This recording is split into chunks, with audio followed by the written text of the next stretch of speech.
Hey, how's it going? This is Nathan Stockman, the artist of Spidey and the best issue of Renew Your Vows, issue 5. And you are listening to The Amazing Spider Talk. Two men who know the angles, uncover and untangle all the questions and the webs left out to tangle. Be in 1962, last Wednesday's afternoon, they'll bend your ears with reckless self-abandon.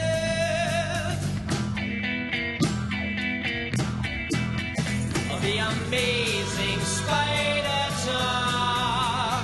The amazing Spider Talk. Come swing through the air, sit back and prepare for the amazing Spider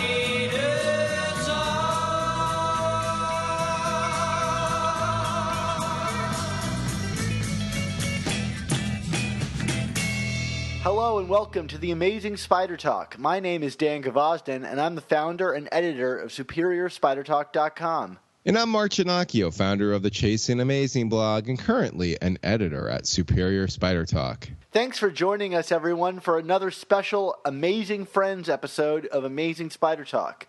We hope you enjoy this podcast and that it provides an intelligent conversation between two fans and collectors and a creator as we look at the Spider-Man comic universe in a bit of a bigger picture. Yeah, Dan, and for this episode, our special friend will be Nate Stockman, artist from such current books as Spidey, Spider-Man Renew Your Vows, and the upcoming Spider-Man Master Plan. Nate joined us all the way from Ireland, Dan, so, we were able to bring it all together despite being in 3 separate time zones. I thought that was pretty cool.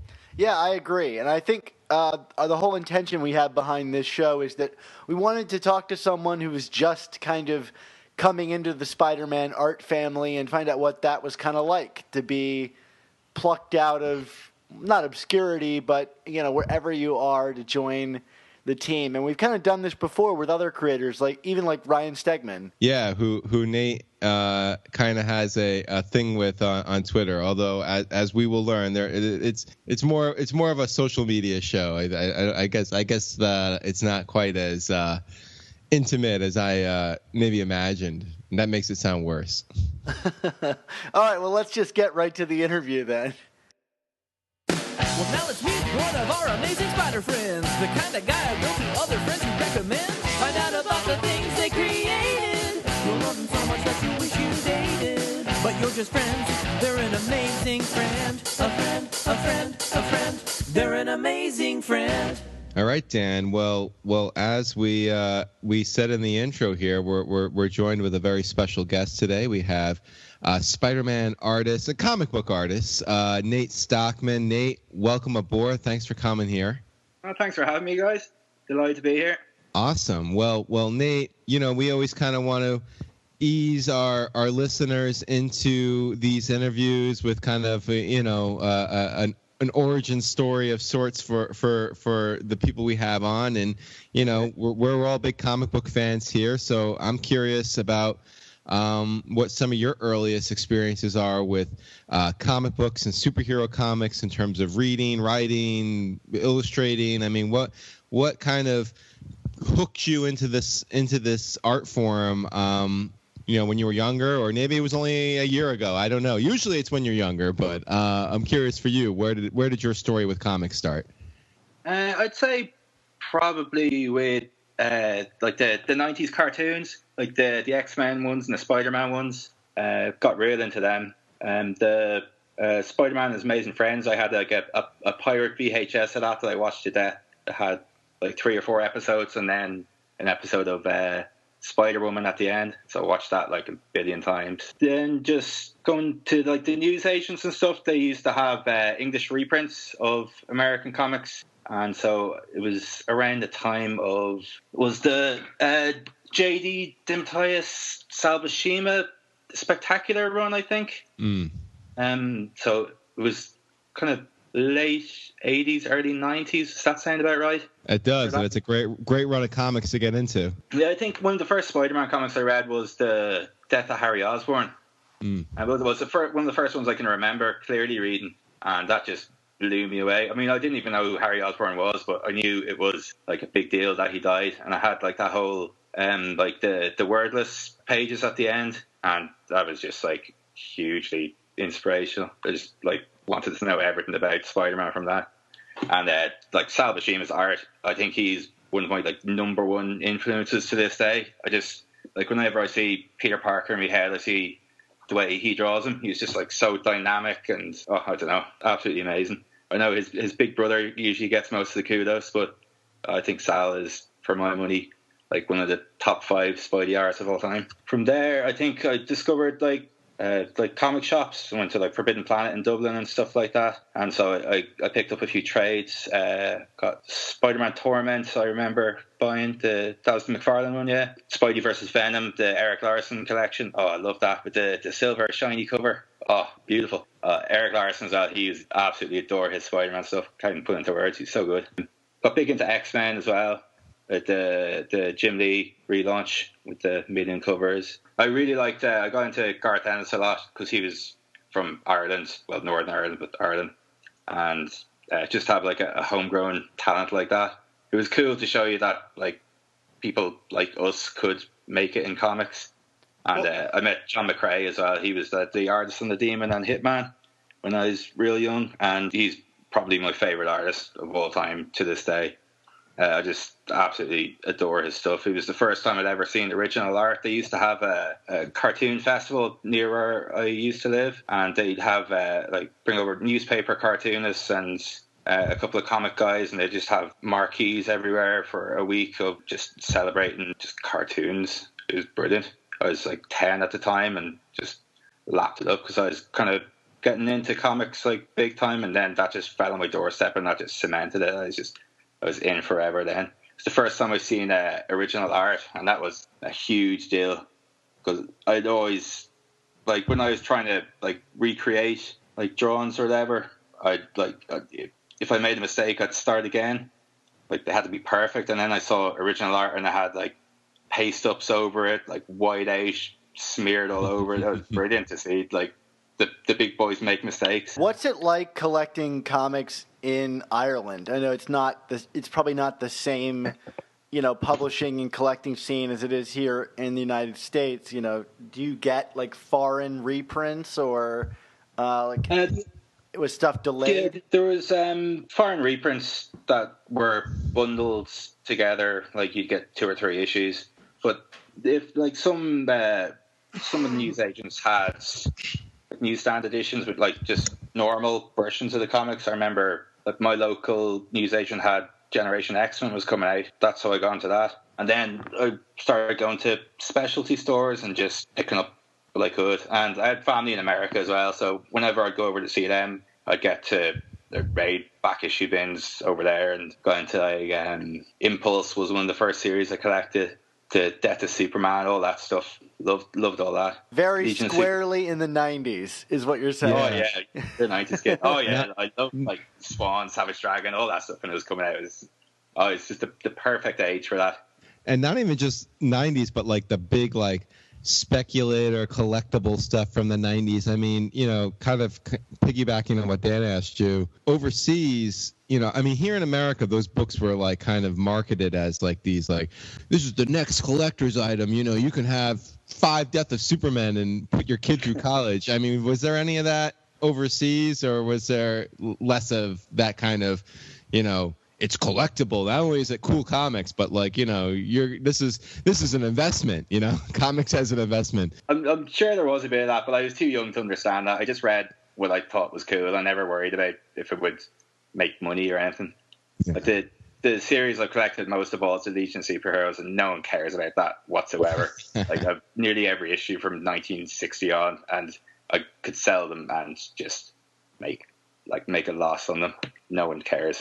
Well, you've mentioned in other interviews that some of your dream gigs involve Spidey and the Legion of Superheroes, which are both, young heroes by any traditional sense.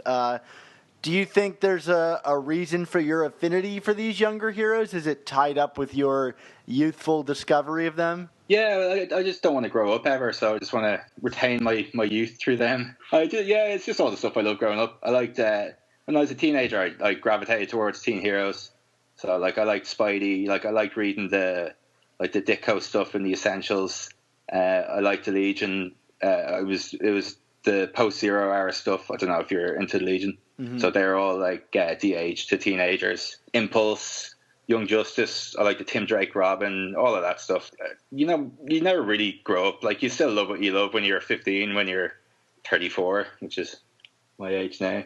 Well, we're two adult men podcasting about Spider-Man, so I think we can really sympathize with you in that regard.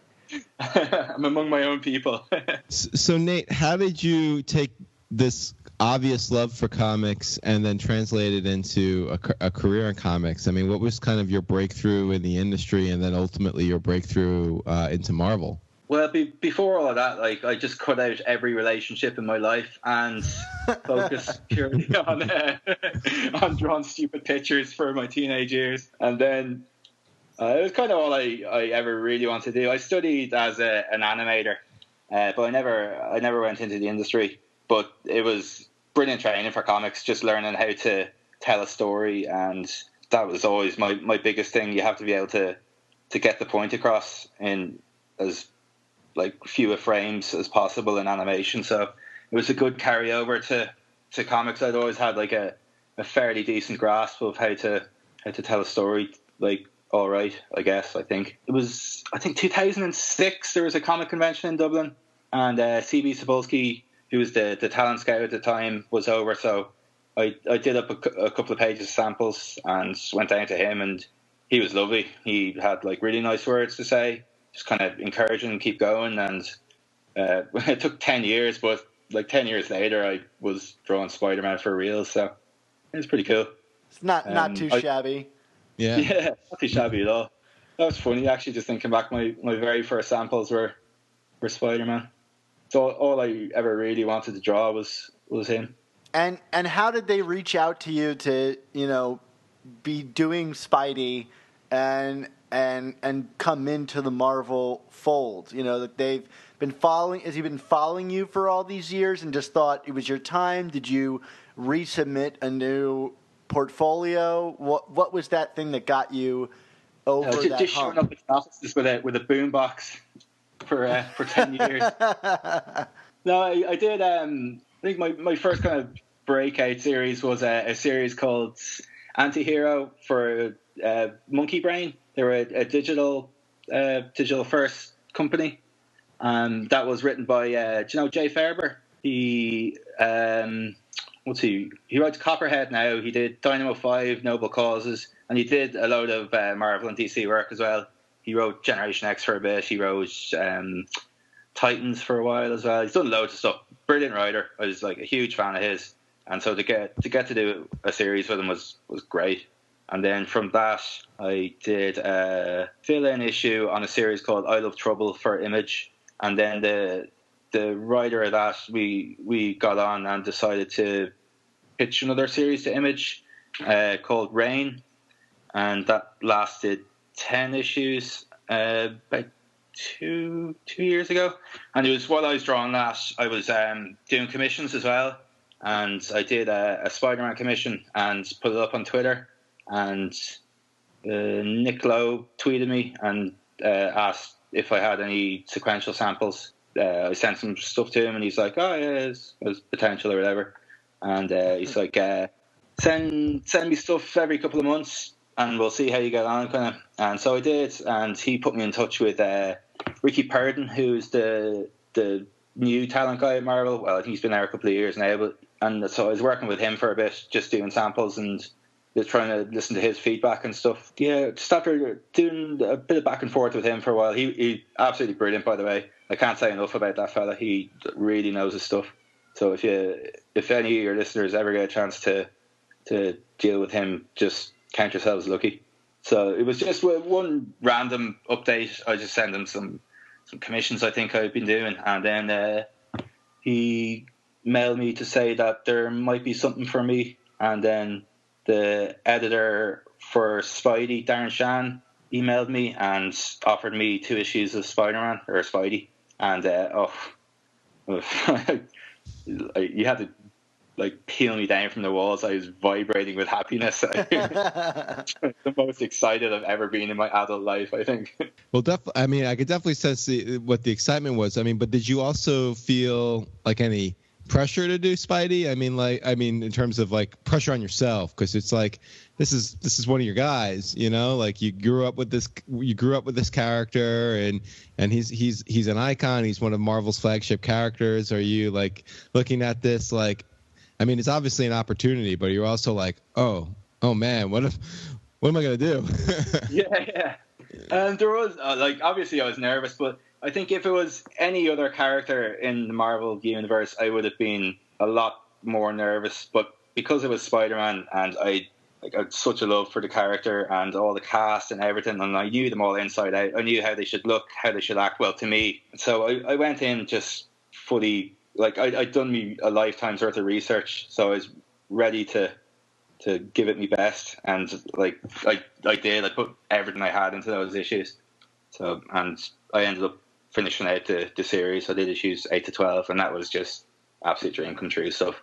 When I got me first issue, I knew Electro was going to be the baddie, and so I did a page of Electro sketches, and I was like, sure, I'll draw the rest of Sinister Six as well, and just for the crack. And then when I got the script for the issue, the last page reveal was the entire Sinister Six, like, sitting there, and I was just like, oh, I loved it. Well done. I was gonna say that final issue is a Sinister Six issue, and oh no! When I found that out as well, I was like, well, I knew it was all leading there from the final page, so it's just like, yes, I can't wait. you know, Marvel's bringing you in. Do they provide you any kind of resources? Like, do they hand you over the book that says that they were contacted by aliens in the 60s? Like, what is the initiation process? Like, what kind of resources do they provide you as an artist? They had my uncle killed to teach me about responsibility. And I haven't missed a deadline since, so. That's like my outro, Dan. They slowly poisoned my aunt as well, so she's always sick. They're trying to get me in character. They put a brain in her, or a bomb in her brain. Oh, God. They also had me cloned just in case. Don't go full burn, Dan. No, I've completely forgotten your question now. Sorry. I'm curious about like what kind of resources like artists are provided. You know, like you come on, they're like, we're doing this book. Do they ship? They send you digital codes for all the issues? Do they? They'll send you like everything that you need to get caught up. They'll send like PDFs of all the previous issues and any character designs or references or anything you need. They're super on the ball. They're really good about doing stuff like that. Because Spidey was unique because like you had this supporting cast that looked quite different than it ever had been presented before. So I could imagine having to cross-reference what Flash looked like here versus Flash looks like in Amazing Spider-Man continuity.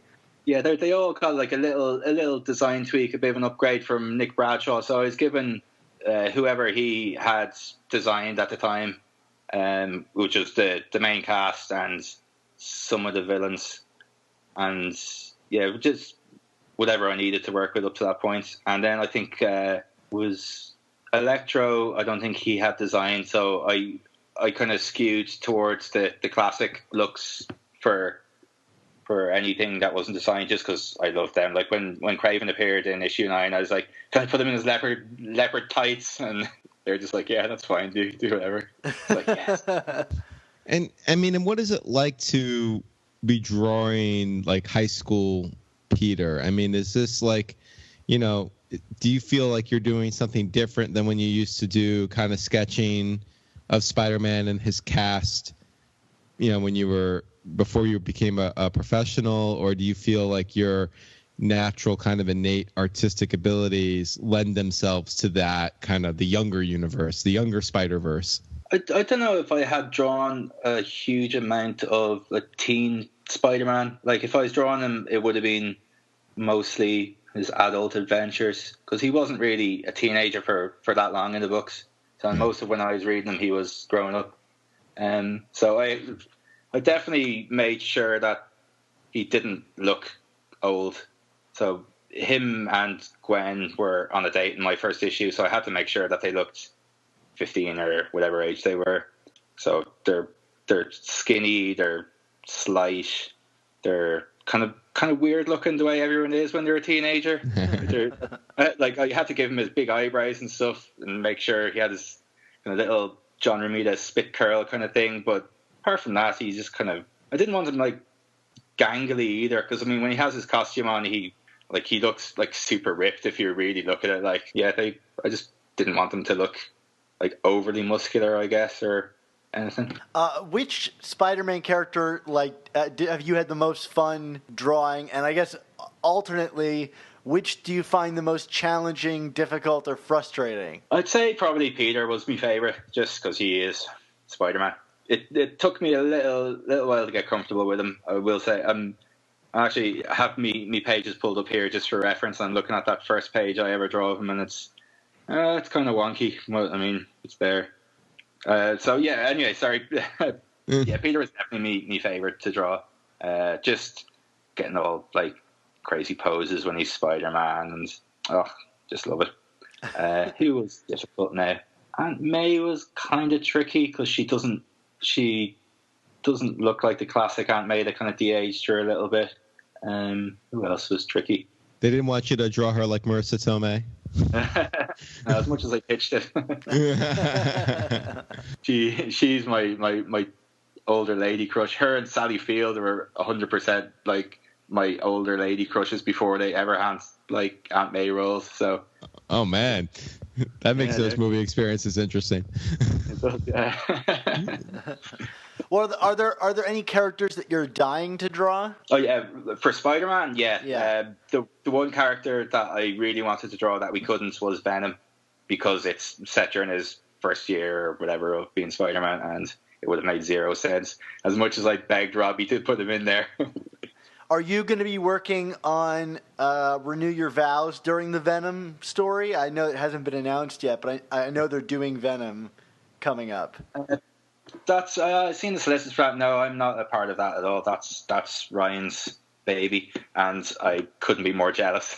Now, if you were to do Venom, I mean, you ticked off earlier in the conversation some of the big Venom artists. I mean, do you see yourself kind of doing more of like the big hulking McFarlane version, or like the more mouth, teeth, tongue Larson version? What do you? What's your influence on that? Larson is definitely my Venom artist. Like, I like McFarlane, fine, he's Spider-Man legend for a reason, but I just always clicked with Larson's version of everyone. And I've always in particular liked his Venom. Big toothy, big tongue. I love the way he draws him kind of leading the symbiote off him, and big angry Eddie Brock head underneath. So yeah, I'd skew towards that version, definitely. A big hulking brute. Well, so speaking of Renew Your Vows, how did you get the opportunity to, as you said, it's Ryan's baby, but how did you get the opportunity to do that awesome issue 5? I think it was just to give Ryan a chance to get ahead. It's the same editor I had on Spidey, and so I think they knew I could draw Spider-Man from that, and that I was available. And I made the joke that I was next in line alphabetically after Ryan Stegman, so that's how I really got the job. I wouldn't be surprised. There's weirder things have happened editorially. I have to say, I think I tweeted it at you. The moment where they are reacting to the Chuck E. Cheese's stand-in, that kind of silent freeze image of Peter and Mary Jane is like the funniest panel I've read in a long time. Thanks. Those faces you drew are just hysterical.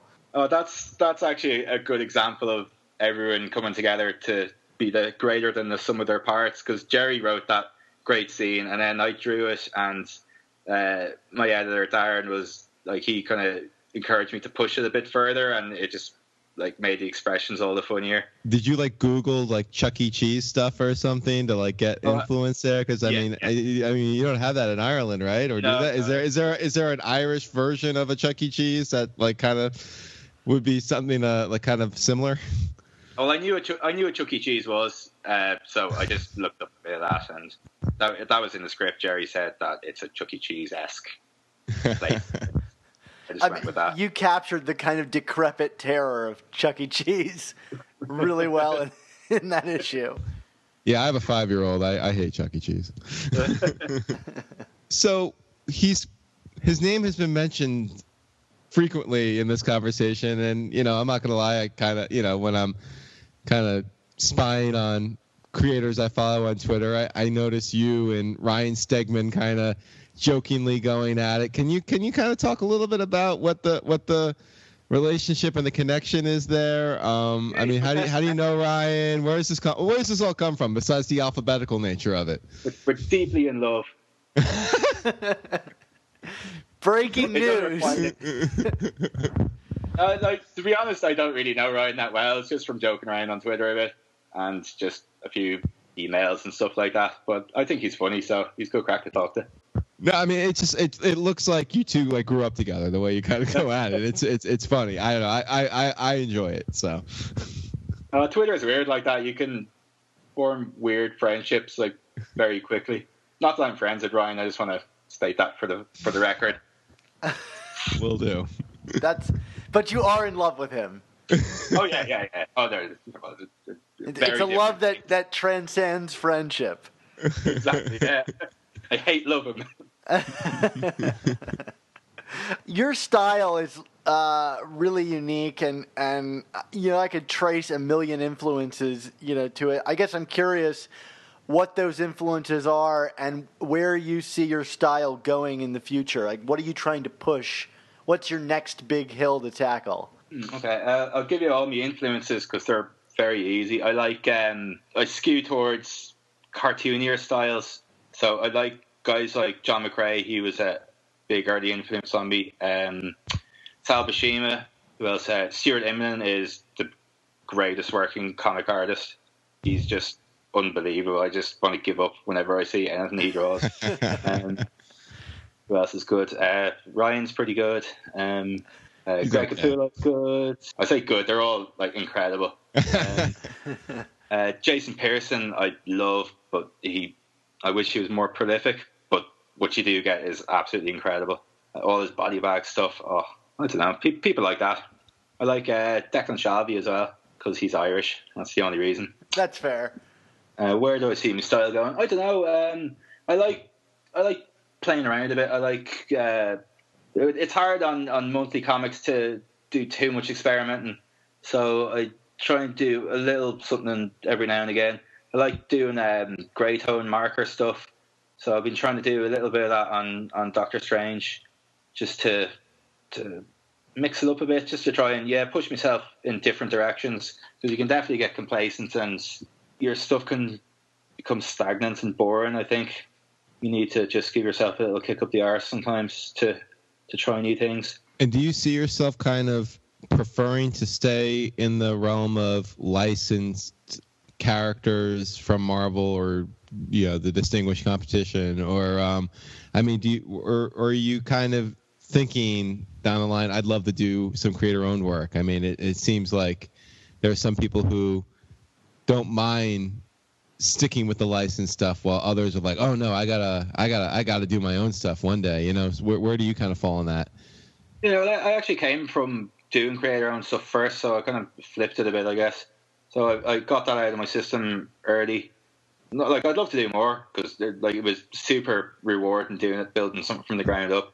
But I mean, I did 2 series. I did Anti-Hero and then I did Rain, and both of them were like me and the writers co-creating everything together and doing all that. And then I've always kind of had in the back of my mind that I'd love to do like big 2 work, and so I'm very happy where I am for the moment. As long as they'll have me, I'd love to do some DC work as well at some stage. But I'm very happy at Marvel at the moment. They treat me brilliant, and everyone I work with there is just superb.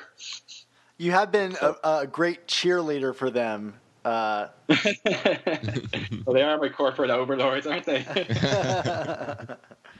No, I wouldn't say those things if I didn't mean them. Like, everyone I've worked with at Marvel is brilliant. Like, from day one. Like, just I can't say a bad word about anyone. And Robbie in particular is just been so great to work with. Robbie Thompson, the writer of Spidey. When I got the job, he sent me a lovely email just going, "Hey, how's it going? Just to let you know, I work in TV and I'm used to collaborating. So if you've ever any ideas, just shoot them to me. Or if there's anything you want to draw, let me know, and I'll try my best to work it in." So, and he was true to his word. He was just like, "There's a flashback coming up in issue whatever. Who do you want to draw?" I'm like, "Can I draw Green Goblin?" He's just like, "Yeah, that's fine." What about Jerry? How is it like working with Jerry? No, Jerry is great as well. His scripts were laugh out loud funny. I don't know if you remember in the Renew Your Vows issue, I done the henchmen were bickering while Sandman is trying to get into the vault, and that, like, when I was reading that in the script, I was just laughing out loud, and it was all described in such a way that I could just see it all super clearly in my head as I was reading through it as well. So I mean, that speaks to his experience, however many years in the industry he's had. It's got to be cool to be like working with a legend pretty much straight away. Oh, I know, yeah. Oh, yeah, it was very cool. The man who killed Gwen Stacy. And he will always be remembered for that, and he knows it. I am curious, just kind of, one last thing on the whole Jerry thing, but considering he is silent, he is so old school. I mean, I'm sure he's kind of adapted his style over the years, but in terms of what you received from the writer, I mean, how different was what you got from Jerry versus what you got from Robbie, who's obviously more of kind of a new wave writer? I mean, was it like, I don't think Jerry works the old like Stan Lee Marvel style, but I think he does still kind of. I mean, do you feel one gave more freedom to the artist than the other, or I mean, were they both pretty similar in that respect? I think it was more collaborative with Robbie because I had more time with him. Jerry, it was full script, so which I prefer because I like to know what the characters are saying, so I can have them react accordingly. And he wrote in 5-page installments, so I was getting like a little bit of the story at a time, and then I'd be dying to read the next part. So that was cool. I was like, oh, what's going to happen next? How are they going to get out of it? And with Robbie, because he sent me that email, Robbie's a big shot TV writer, or he was on Supernatural, but I had never seen Supernatural, and so I didn't really know who he was apart from a Marvel writer. So I didn't go in with any sort of like preconceived notions of him being a superstar or anything, which I understand now that he is. So I was never afraid to pitch him ideas or anything. I don't know if you remember on the Spidey run, issue 10 had Captain America in it. Yeah. That came from a frantic email I sent Robbie just when I had an idea. It's just like, Robbie, what if Captain America hates J. Jonah Jameson because he has a mustache like Hitler? Could we use that? And he's just like, I'll see what I can do. Well, that's a very solid point. We're going to start with our last question, and it's one that we ask everybody who comes on our show. But what does it mean to you that you were or are a Spider-Man artist personally? Nothing at all. Dead inside. Pure nihilism. Marvelous. Me. Oh no, it's brilliant. I'm sure. Like, it was my little boyhood dream, and it's come true now. So I mean, how many people get to experience that? So it's pretty cool. And there's more Spidey coming as well.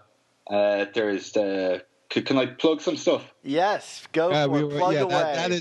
That is actually technically the last question, which is, hey, plug your stuff. But, okay. I preempted you then. It's okay. Available for pre-order right now is Spider-Man Master Plan issue 1, which is 1 of 1 because it's a one-shot. It's me and Robbie and Jim Campbell, the artist, or the color artist, Team Spidey reuniting for an encore. It's coming out around the same time as Homecoming, so they wanted something with Teen Spidey in it. So if you like Spidey, get get yourself to your LCS and pre-order for one more adventure. And is this in the world of Spidey, or is it a whole separate thing? Is it a flashback? Anything you can tell us about it? Oh, it's basically issue 13. Okay. Is there plans to continue Spidey on, or is it over? If there are, I'm not a part of the loop. So okay. I would love there to be more plans. I would love to do more. I really enjoyed working on that book, and it was just so much fun. But I mean, they know what they're doing in the Spider office, so I'm sure they'll do something cool in the future. All right, so Masterclass, we should all check that out.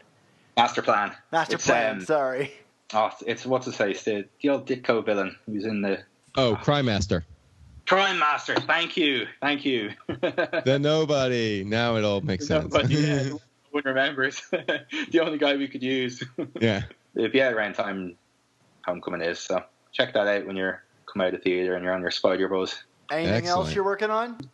Drawing Sorcerer Supreme at the moment. Drawing the future X-Men. I get to draw Banshee, which is another little childhood dream because he's Ireland's only superhero, basically. There you go. And it's funny when we were chatting about him being in the issue, I was chatting with Robbie and I was like, make sure you get the accent right, because he's never been written with anything less than a horrifically cringeworthy top of the morning bios. Oh.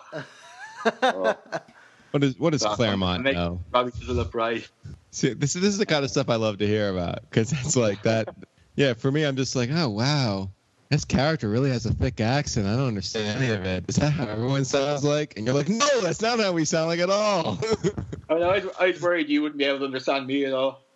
I never know how Irish accents translate abroad. Whenever I'm on the phone with my editor, I'm just trying my best to slow my speech down and not talk like an idiot. Because I'm always so excited to be talking to someone from Marvel as well. You did say fella at one point, which made me chuckle, because that's an expression I just associate with that. So I appreciate that. Thank you. I don't know why. Sorry, I'm just a big walking stereotype here. No. All right. Well, Nate, thanks for coming on our show. This was a lot of fun. Oh, thanks a million for having me. This is great crack. I was really nervous coming on because it was my first ever podcast, but it was brilliant talking to you. Great. Thank you for easing me into the world of podcasting. Well, I hope it was an easy and not a plunge. There you go. So, thanks again for coming on.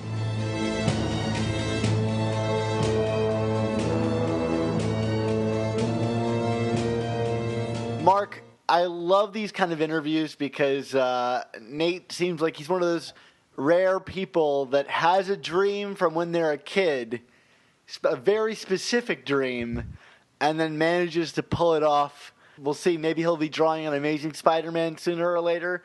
But, I'd say dream accomplished. Yeah, definitely. I mean, I guess it's an upgrade from those who, we talk to who have shattered dreams and dreams that are destroyed. But no. Are you referring to you and I? Yeah, I think that's usually just us, Dan. But no, those who can't podcast. Is that how it is? Or yeah, I guess so. I guess, what is that? Those who can't teach. Well, anyway, no. Nate clearly had a lot of fun. We had a lot of fun with him, and like you said, it's just kind of good to hear from someone who's getting his feet wet in the industry and doing it in a way where he's getting to, Spidey was one of his big dream gigs, and he did it. I mean, now I guess he just needs Legion of Superheroes if DC ever wants to publish a book about those guys again, which they probably don't, but maybe one day. Who knows? They're still making action figures of those guys, I think. Yeah, I know, but I don't think they've been a thing since the 90s at this point. But hey, let's not ruin Nate's dream for him. They're gonna do it. Speaking of dreams, why don't you take us on home, Dan? What does that have to do with dreams? It just means that it's my dream to finish this episode. All right. You can find all of our new Amazing Spider Talk, our old Superior Spider Talk podcast over at superiorspidertalk.com, or find us on Apple Podcasts, Stitcher, Google Play, and most recently YouTube by searching for Amazing Spider Talk. And if you do, please be sure to leave us a rating and comment to let us know how we're doing, and we'll read it on the air. Those comments are awesome. We're 4 away from 100 comments. If you have any opinions on these comics that we talked about today, which I don't really think we've talked about any of these on the show yet, so write us in your thoughts.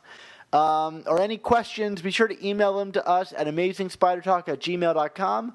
Call us at 9redgoblin or tweet at us with OK to print, and we'll address and read them on the air.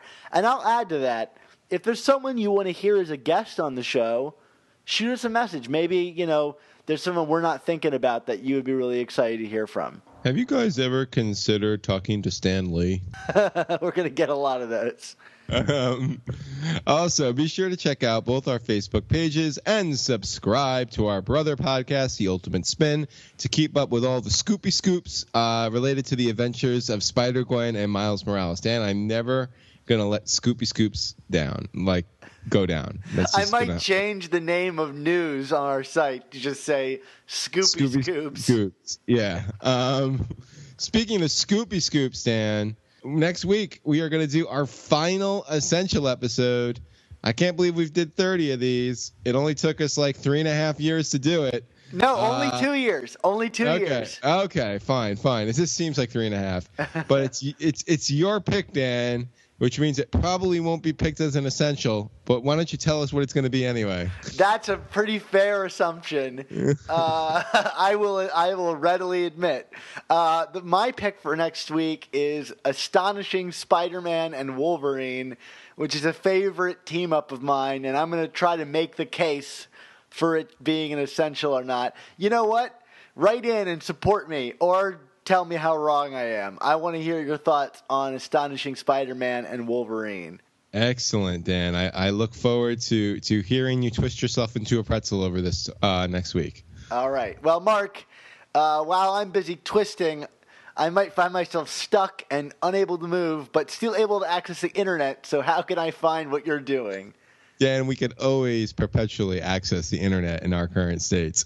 And for me, you can find me on Twitter at ChasingASMblog, and you can find my writing at SuperiorSpiderTalk.com. You can find little old retrospectivist posts at ChasingAmazingblog.com. Did you catch my current one about the Fool Killer, Dan? I did, in fact, catch your one about the Fool Killer. Okay, I just want to make sure. I know you missed the first few when I returned to Chasing Amazing, so I don't want you to think whatever. I'm sure to check now. Right. And of course, as I've been saying for the last few months, please pre-order my book, 100 Things Spider-Man Fans Should Know and Do Before They Die, which you can order now. The website at the publisher site, triumph.com, is now active. So in keeping with what I'm contractually supposed to say, get it on triumph.com or wherever books are sold. You're such a great ad man. All we need is a Blue Apron ad, and I could start consulting them as our advertisers, or SeatGeek, or MeUndies. That's my favorite. MeUndies. Dan, we're not brought to you by any of these sites, but where can we be brought to find you? Boy, that's a twisted verbal logic. Yes, tortured language. You can find me on Twitter at @SupSpiderTalk. It's all my Spider-Man things and all the updates to our site. And you can follow me on my personal account at Dan Gvozden, where I'm live tweeting my journey through Hyrule as I beat Zelda Breath of the Wild.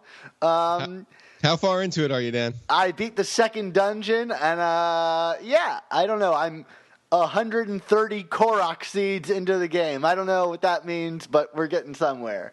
How many dungeons are there? Because, the original Zelda had 8, and then, Super Nintendo Zelda had, 3 in the light world and, 8 in the dark world. So you're 2 of what? I think it's of, 5, including the final Hyrule Castle. And Ganon, I'm assuming. Well, that's what I mean. Yeah, Ganon is in Hyrule Castle. Well, I know, but I mean, you're fighting Ganon, right? Yeah, It's yeah, not of course. It's not like that year or like that time where Super Mario like didn't fight Bowser and he fought the Wart or something like that. Yeah, or Vati. That's the Zelda version of that. The character I lovingly refer to as not Ganon. Is that like Majora's Mask or something? No, Majora's Mask is the Skull Kid. It's like all these weird Four Swords adventures on the Game Boy. And anyway, Zelda is great.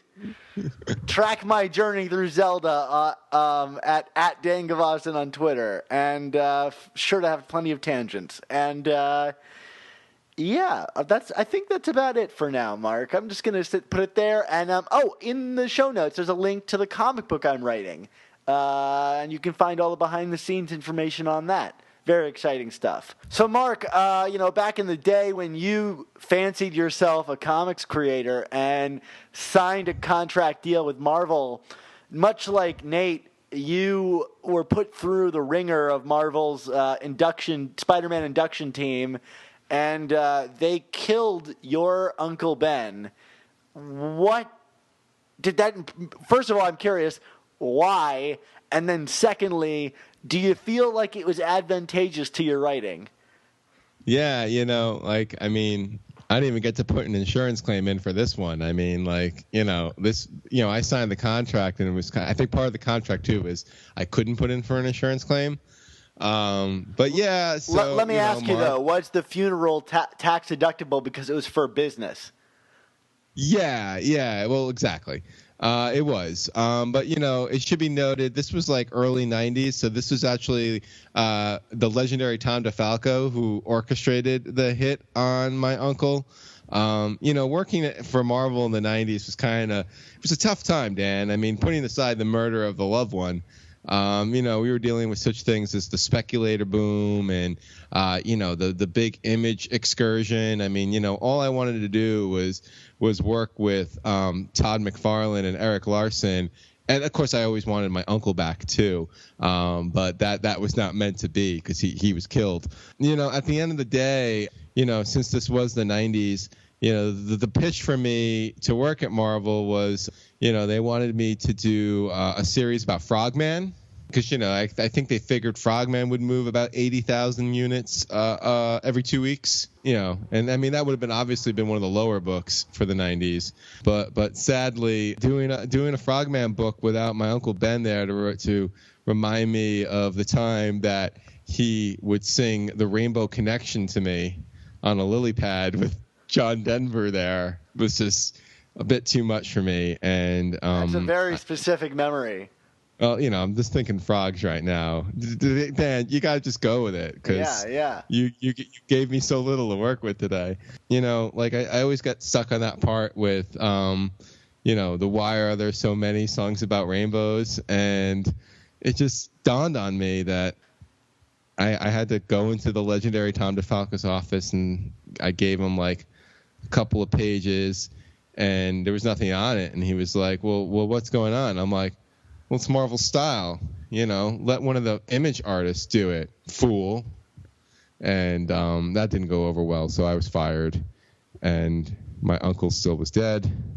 And with great podcasts, it's also come amazing Spider Talk. Yeah, and this is so sad. This is such a sad story. What, the death of your comics career or the death of your uncle? The frog. Why are there so many songs about rainbows? Don't miss the next installment. Spider-Man, just one spider can spins a web any size.